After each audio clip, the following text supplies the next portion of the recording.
This time of year, Christmas, there's so many things that people believe about Christmas. If you ask somebody on the street, what does Christmas mean to you? They might say, well, it means family, it means peace, it means joy, it means hope. It goes on and on. But they rarely get to the real meaning of Christmas, which is about the Messiah, Jesus. Hey, by the way, if you're looking for something good to do as a family or with your kids, there's a series of books out. This one that I'm holding in my hand is called Bartholomew's Passage. And this is a wonderful book to read through. You can take one chapter a night or a portion of a chapter, but it really is about the lead up to the Messiah. And it's about a story named Bartholomew and how he is a part of the Advent, the Christmas story, and it ends with the birth of Jesus. The story of Christmas, Advent, started millennia ago. In fact, multiple millennia ago. We go back clear to the book of Jeremiah, where we see one of the original prophecies given about the Messiah. In fact, Jeremiah chapter 23, in verses 5 and 6, it starts out by saying this. Listen to this.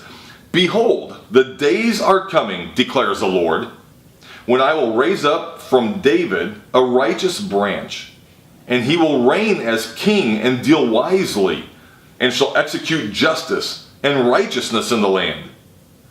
In his days Judah will be saved, and Israel will dwell securely, and this is the name by which he will be called.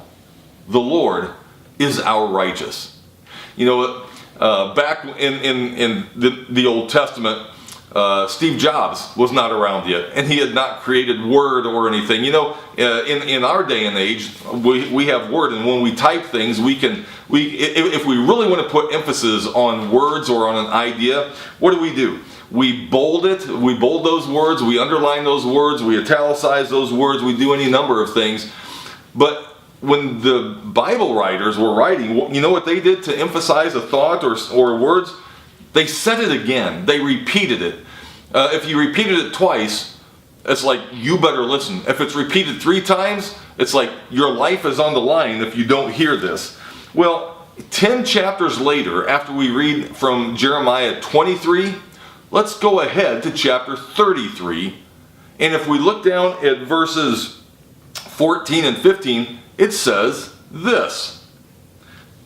Behold, the days are coming, declares the Lord, when I will fulfill the promise I made to the house of Israel and to the house of Judah. In those days and at that time I will cause a righteous branch to spring up for David, and he shall execute justice and righteousness in the land. And in those days Judah will be saved, and Jerusalem will dwell securely. And this is the name by which it will be called.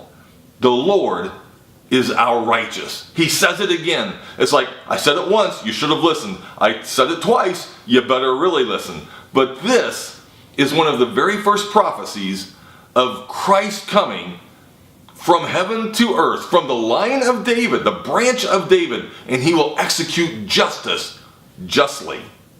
And Judah and all Israel will be saved, and much more than them, it's for the sins of the whole world. I love it. This is our first in the series of hope about Advent.